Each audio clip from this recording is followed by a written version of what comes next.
execution and performance. Thank you. Class sizes are all about funding, and we're not going to get more funding. If you've ever had a chance to look at what's called the allotment memo, the money that comes to your district every single month, you'll see half of that sheet are funds that are restricted. We need to unrestrict those funds, get them down to the classroom, trust the local administrators, trust the teachers, and get that money down so that we can reduce class size. It's strictly a function of funding.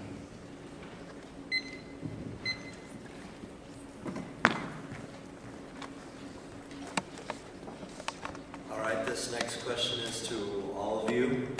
Do you believe that there is corruption in our government presently, and do you believe in corporate donations for candidates?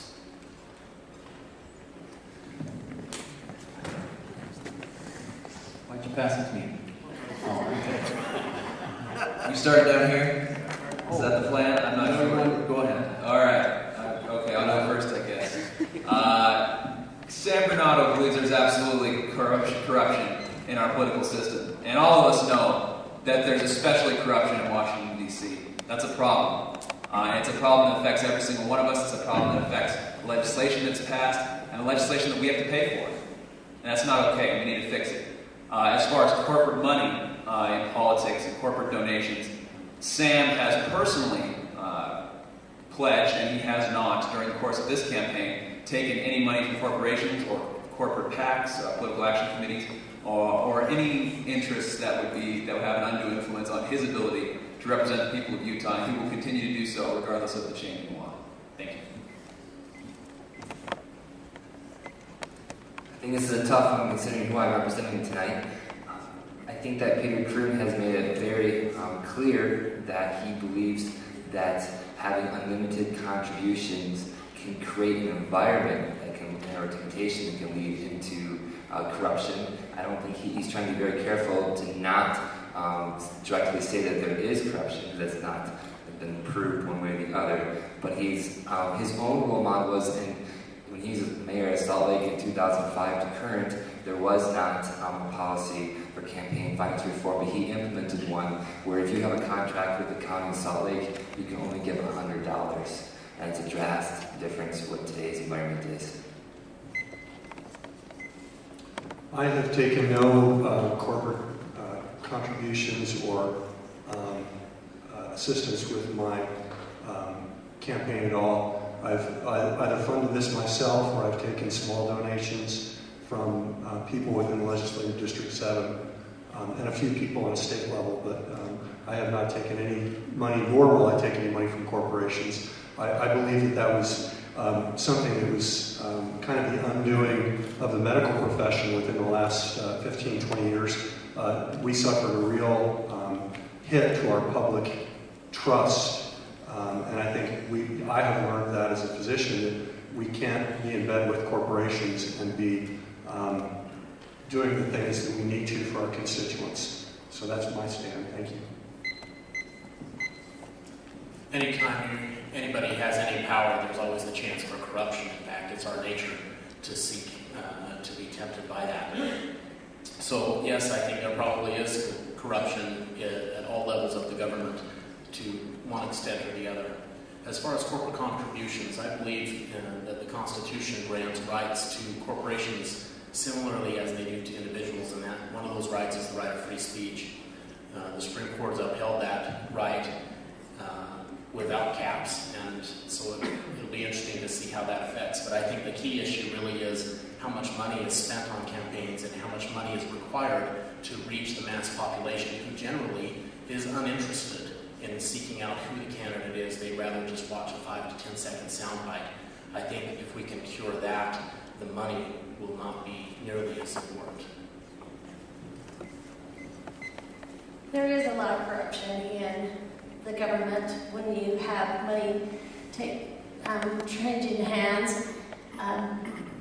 As far as the county level, you don't get a lot of donations. You run your campaign with your friends and family donations and what you have to put into it. But I believe in the Constitution, and the Constitution says everyone has the same rights. But when you do have large donations, you do people do seem to lose their integrity. There is the opportunity for corruption in just about any organization. They say power corrupts, and absolute power corrupts absolutely.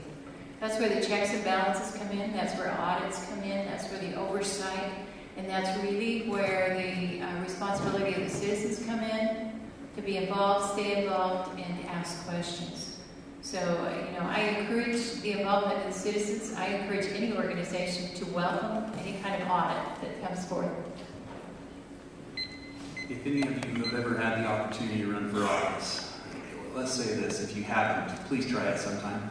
It's a very interesting experience, one that I relished, but I've come to find out that it's extremely expensive.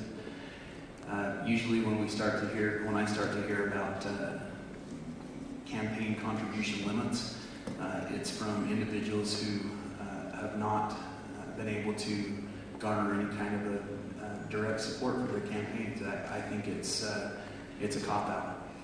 I'll be honest, even though there is definitely the possibility for corruption in any organization, if you see corruption in your government, it's our fault, because every 2 years or every 4 years, depending on the term, you have the opportunity to go to that ballot box and the responsibility to weed that out.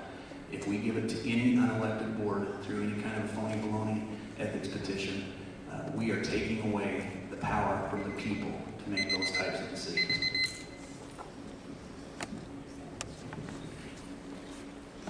I'm going to speak for a minute about Weber County. You've heard a bit about the national level. I've been associated with elected officials throughout the county, not just in the county building, but also with our city mayors, some of our councilmen. I've been associated with many of our legislators, and I have yet to find one of them as being corrupt. We have excellent people in our governments in this state. As far as donations and things are concerned, I have title companies and engineering and surveying companies who support my candidacy for the Recorder Surveyor's office, and they do that by helping me let you know who I am.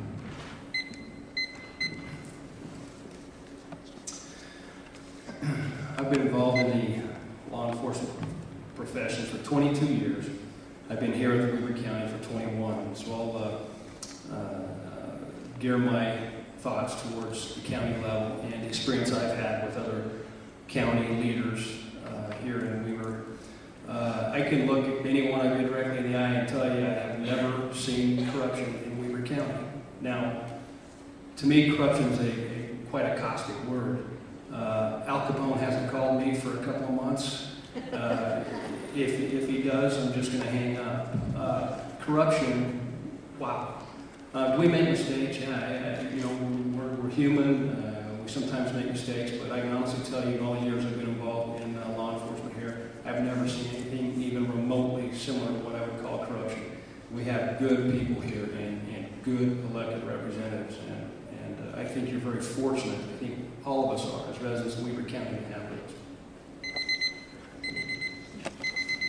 A great educator, David O. McKay, said at one time, "There is within every man something good calling for something better." We can look at the flip side. There may be something bad within everyone looking for something worse. I tend to look towards the positive. In our district here, District 2 for the state school board, there's approximately 115,000 people. Tonight we've got about 115 to 125 maybe. And my hat's off to you for being here. I would support, as what was said earlier, that the power of the people is to vote. If you have problems with people that you think integrity or there's some issues there, vote them out.